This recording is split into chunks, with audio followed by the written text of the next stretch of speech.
अस्सलाम वालेकुम। आज हम डिजिटल इलेक्ट्रॉनिक्स सेकंड का एक और न्यू टॉपिक डिस्कस कर रहे हैं, टीटीएल ट्रांजिस्टर लॉजिक फैमिली। हमें इस टॉपिक को पहले ही डिस्कस करना चाहिए था ईसीएल और सीमोस से पहले, लेकिन हम अब इसको डिस्कस कर रहे हैं तो फिर आइए फिर से स्टार्ट करते हैं कि हम क्यों टीटीएल को यूज़ करना चाहते हैं। बेसिकली हमारे पास इन लॉजिक फैमिलीज से पहले कुछ गेट्स होते थे, like and gate, or gate, nand gate, not gate. और ये कोड गेट जो हैं वो स्विचिंग ऑन या ऑफ का फंक्शन परफॉर्म कर रहे थे। लेकिन कहीं ऐसे सर्किट्स जहाँ पर हमें कुछ और प्रॉपर्टीज़ की ज़रूरत हो, लाइक हमें प्रोपगेशन डिले जो है वो हमें कम से कम चाहिए, यानी कम से कम टाइम में हमारा सर्किट जो है वो फास्टली एक्ट करे। पावर डेसिपिएशन यानी पावर का जो लॉस है वो कम से कम होना चाहिए। फिगर ऑफ मेरिट या फैन आउट हमें मैक्सिमम चाहिए, तो उसके लिए हम सिंपल लॉजिक गेट्स को यूज़ नहीं कर सकते थे।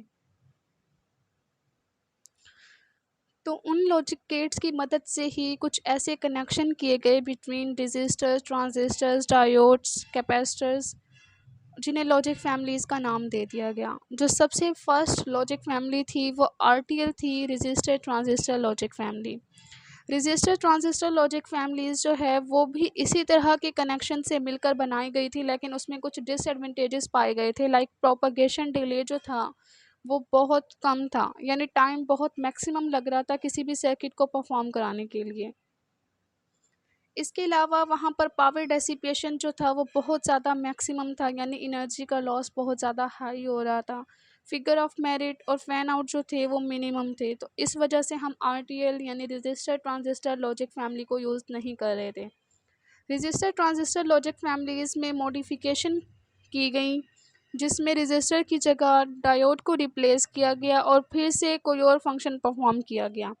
डीटीएल इम्प्रूव तो हो गई आरटीएल की, लेकिन उसमें भी कुछ डिसएडवांटेजेस पाए गए।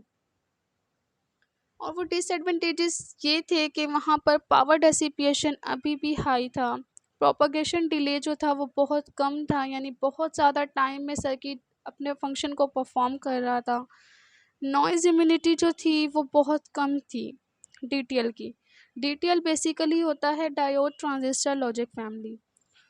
जब डीटीएल की और मॉडिफिकेशन की गई तो उसकी जगह रिप्लेस होकर आया था टीटीएल, यानी यहाँ पर इस जगह पर जहाँ डायोड रिप्लेस से वहाँ पर अब ट्रांजिस्टर को रखा गया। और एक और न्यू लॉजिक फैमिलीज बन गई जो टीटीएल थी, ट्रांजिस्टर लॉजिक फैमिली, यानी ऐसी लॉजिक फैमिली जिसमें ट्रांजिस्टर की मदद से कनेक्शन किए गए हों, उसे टीटीएल कहा जाता है। ट्रांजिस्टर लॉजिक फैमिली जो थी ये इसलिए मॉडिफाई हो गई थी क्योंकि इसमें नॉइज़ इम्यूनिटी जो थी वो मैक्सिमम कर दी गई थी। मेन अगर हम यहाँ पर 2 वोल्ट का फंक्शन परफॉर्म कर रहे हैं, 2 वोल्ट इनपुट दे रहे हैं, तो हमें आउटपुट पर भी 2 वोल्ट ही मिलेगी। इसमें जो नॉइज़ का एडिशन होगा, अगर नॉइज़ का एडिशन 0.8 या 0.9 होता है तो मैक्सिमम वोल्टेज 2.8 ऑब्टेन होना चाहिए, लेकिन हमें यहाँ पर आउटपुट फिर भी 2 वोल्ट ही मिलेगा, यानी इसकी नॉइज़ इम्यूनिटी जो है वो मैक्सिमम होगी। तो इस तरह ट्रांजिस्टर लॉजिक फैमिली जो थी वो मॉडिफाई हो गई थी। अब हम देखते हैं इसकी वर्किंग और कंस्ट्रक्शन के बारे में। तो इसकी सर्किट डायग्राम कुछ इस तरह से है। यहाँ पर हमने n नंबर्स ऑफ एमीटर्स का ट्रांजिस्टर यूज़ किया, जहाँ पर एक से ज़्यादा एमीटर्स को यूज़ किया गया है। ये इसका बेस टर्मिनल है और ये इसका कलेक्टर टर्मिनल है। इसके कलेक्टर टर्मिनल के साथ हमने एक और ट्रांजिस्टर को अटैच कर दिया जिसे T2 का नाम दिया गया, और T2 के एमीटर टर्मिनल के साथ हमने एक और ट्रांजिस्टर अटैच किया जिसे T3 का नाम दिया, और इन दोनों को T2 एंड T3 को हमने ग्राउंड वोल्टेज के साथ कनेक्ट कर दिया। और जबकि इनकी तीनों टर्मिनल्स को VCC यानी कलेक्टर वोल्टेज के साथ कनेक्ट कर दिया, और कलेक्टर वोल्टेज जो T3 की रेजिस्टेंस है उसके साथ हमें क्या मिलेगी, आउटपुट मिलेगी। तो अगर हम चेक करना चाहें कि हमारी इनपुट जो है, इन किस इनपुट्स की बेस पर हमें हाई आउटपुट मिल रही है, तो वो हम चेक कर सकते हैं। हमें पता है कि एट लो वोल्टेज पर, यानी 0.2 हो या 0.4 वोल्टेज जो भी हम कंसीडर करेंगे, हमारा जो ट्रांजिस्टर है या डायोड्स हैं वो as a short circuit work करते हैं। और एट हाई वोल्टेज पर, हाई वोल्टेज जो है 3 से 5 तक हो सकती है, 2.4 से 5 तक हो सकती है, या फिर 4 से 5 वोल्ट तक हो सकती है। लेकिन टीटीएल ट्रांजिस्टर लॉजिक फैमिलीज में जो इनपुट्स होती हैं वो बेसिकली 0 से 0.8 तक होती हैं, यानी लॉजिक 1 पर जो वर्क करती हैं, और लॉजिक 0 पर जो वर्क करती हैं, यानी जो इनपुट्स हाई होती हैं वो 2.4 से लेकर 5 वोल्ट तक लाई करती हैं। तो जब हम फर्स्ट ट्रांजिस्टर को लो वोल्टेज प्रोवाइड करेंगे, जो हमने खुद से सपोज किया 0.2 वोल्ट, तो उस पर क्या होगा कि बेस एमीटर टर्मिनल्स जो हैं वो as a short circuit connect हो जाएंगे, यानी एज अ वायर के तौर पर बिहेव करेंगे। जबकि बेस और कलेक्टर टर्मिनल्स जो हैं वो एज अ ओपन वायर हो जाएंगे, क्योंकि यहाँ पर रिवर्स वोल्टेज और होगा, ये फॉरवर्ड बाइस वर्क करेंगे और ये रिवर्स बाइस वर्क करेंगे। तो जिसकी वजह से जब बेस और कलेक्टर का टर्मिनल्स ओपन हो जाएंगे तो T2 और T3 जो होंगे वो एज अ ऑफ वर्क करेंगे, क्योंकि यहाँ पर पोटेंशियल पहुँच ही नहीं रहा होगा। बेसिकली T2 का जो पोटेंशियल है, हमें पता है सिलिकॉन के ट्रांजिस्टर्स का वोल्टेज 0.7 वोल्ट होता है, तो इसका भी 0.7 है, तो मैक्सिमम 1.4 वोल्ट हमें इस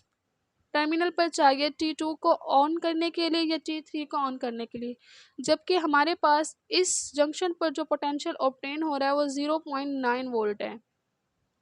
अब वो 0.9 वोल्ट किस तरह है, 0.2 वोल्ट हमने खुद प्रोवाइड किया, 0.7 वोल्ट जो है वो इस ट्रांजिस्टर्स का पोटेंशियल है, तो टोटल इस जंक्शन पे 0.9 वोल्ट जो है ऑब्टेन हो रहा है।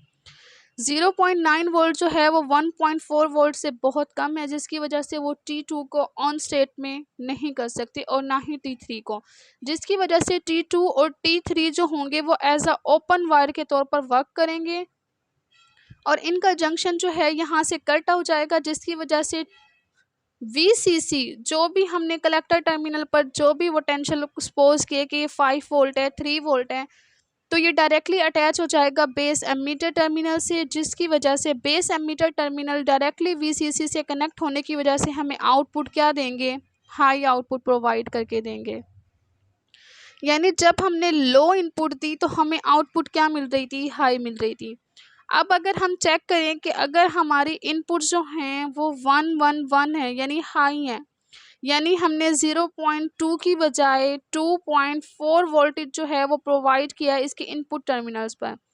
तो हाई वोल्टेज की वजह से ट्रांजिस्टर का 0.7 वोल्ट होता है और हमने 2.4 वोल्ट अगर इनके टर्मिनल्स पर प्रोवाइड किया है, तो 2.4 हाई से लो की तरफ फ्लो नहीं होगा कभी भी, जिसकी वजह से क्या होगा कि यहाँ से जंक्शन कट ऑफ हो जाएगा और ये एज अ ओपन वायर के तौर पर वर्क करेंगे एमीटर और बेस टर्मिनल। जबकि बेस और कलेक्टर टर्मिनल जो हैं वो as a short circuit work करेंगे, यानी कनेक्शन हो जाएगा इसमें, क्योंकि हाँ ये as a reverse bias work कर रहे हैं, तो बेस और कलेक्टर टर्मिनल इसके ऑपोजिट टर्मिनल जो होंगे वो as a forward bias work करेंगे। फॉरवर्ड बाइस वर्क करने की वजह से बेस और कलेक्टर टर्मिनल जो हैं वो एक दूसरे से कनेक्ट हो जाएंगे और जिसकी वजह से फ्लो कहाँ पर होगा, अब T2 की तरफ फ्लो होगा। अगर T1 as a off state में वर्क कर रहा है तो T2 और T3 जो होंगे वो ऑन स्टेट में वर्क करेंगे, रिवर्स बाइस। यहाँ पर रिवर्स बाइस हो रहा है तो यहाँ पर क्या होगा, फॉरवर्ड बाइस होगा, जिसकी वजह से T2 और T3 जो होंगे वो ऑन हो जाएंगे। अब अगर हम देखें तो हमारे इस जंक्शन से जो है वो कट ऑफ हो गया, यानी VCC डायरेक्टली कनेक्ट नहीं है अब बेस एमीटर टर्मिनल से, जबकि T2 और T3 जो हैं वो एज अ ऑन स्टेट में वर्क कर रहे हैं। लेकिन ये दोनों जो टर्मिनल्स हैं, इन दोनों के जो एमीटर टर्मिनल्स हैं वो ग्राउंड वोल्टेज के साथ डायरेक्टली कनेक्ट हैं, जिसकी वजह से जो भी पोटेंशियल इनके जंक्शन पर पहुंचेगा वो ग्राउंड हो जाएगा, यानी फिर से हमें आउटपुट जो होगी वो क्या मिलेगी, लो मिलेगी। जब हमने 000 यानी 3 बिट की फॉर्म में अगर हम देखें, हमने 000 इनपुट दी तो हमें आउटपुट हाई मिल रही थी।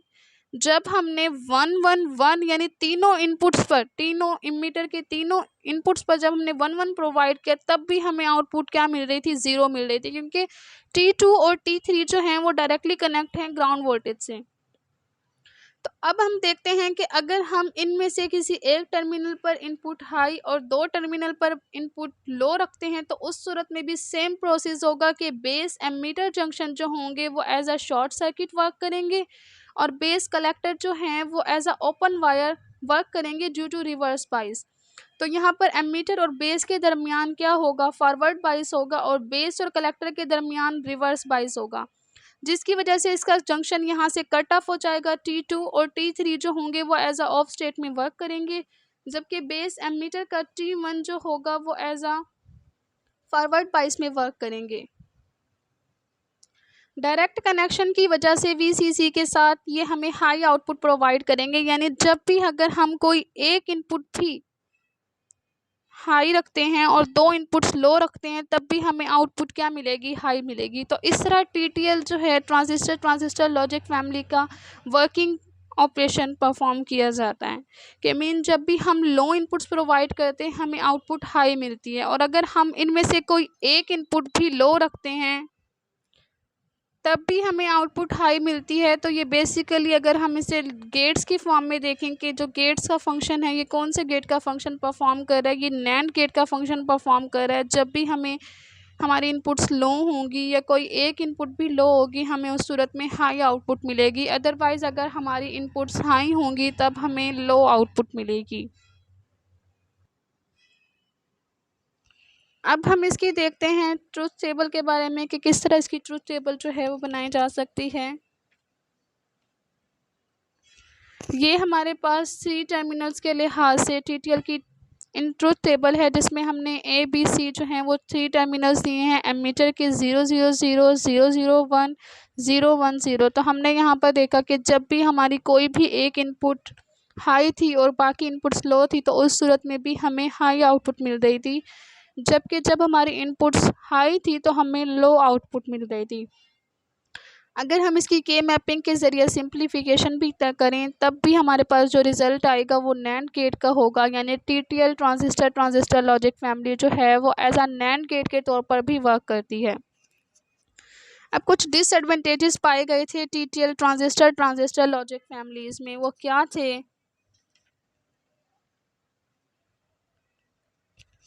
ट्रांजिस्टर लॉजिक फैमिलीज़ में जो डिसएडवांटेज पाए गए थे वो ये थे कि जब भी हम कोई भी फंक्शन परफॉर्म कर रहे थे तो वहाँ पर पावर डिसिपेशन जो था वो बहुत ज़्यादा हाई हो रहा था, जिसकी वजह से हमने क्या किया कि TTL ट्रांजिस्टर लॉजिक फैमिलीज़ में हमने रेजिस्टेंस की बुनियाद पर करंट को चेक किया कि अगर हम इस रेजिस्टेंस के साथ कोई कैपेसिटर्स को अटैच कर दें डायरेक्ट आउटपुट की बजाय, अगर यहाँ पर पहले कोई कैपेसिटर होता और उसके बाद हमें आउटपुट मिलती तो उस नतीजे में क्या होता।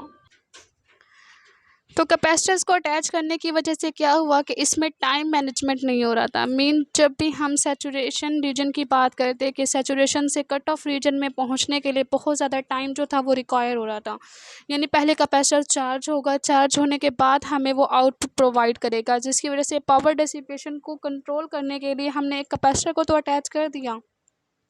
उसकी वजह से क्या हो रहा था कि पहले यहाँ पर कैपेसिटर में स्टोरेज हो रही थी, स्टोरेज होने के बाद हमें आउटपुट प्रोवाइड की जा रही थी, लेकिन इसकी वजह से रेजिस्टेंस पर बहुत ज़्यादा इम्पैक्ट पड़ रहा था। RC जो थी वो टाइम कांस्टेंट पर 0 मिलनी चाहिए थी, लेकिन उसकी वजह से रेजिस्टेंस और कैपेसिटर में RC के इंक्रीज़ होने की वजह से या तो करंट डिक्रीज़ हो जाता या RC के डिक्रीज़ होने से करंट मैक्सिमम हो जाता, और IC के मैक्सिमम होने की वजह से सैचुरेशन करंट मैक्सिमम हो जाता, और सैचुरेशन करंट की वजह से जब बेस करंट के इंक्रीज़ होने से फिर से हमें पावर डिसिपेशन जो था वो हाई मिल रहा था। तो पावर डिसिपेशन को कंट्रोल करने के लिए TTL में कुछ मॉडिफिकेशन की गई। वहाँ पर ये मॉडिफिकेशन की गई कि हम यहाँ पर थर्ड रेजिस्टेंस की बजाय कोई एक ट्रांजिस्टर को अटैच कर दें, और वो ट्रांजिस्टर जो होगा वो एज अ स्विचिंग ऑन या ऑफ के फंक्शन की बिना पर हमें आउटपुट प्रोवाइड करेगा।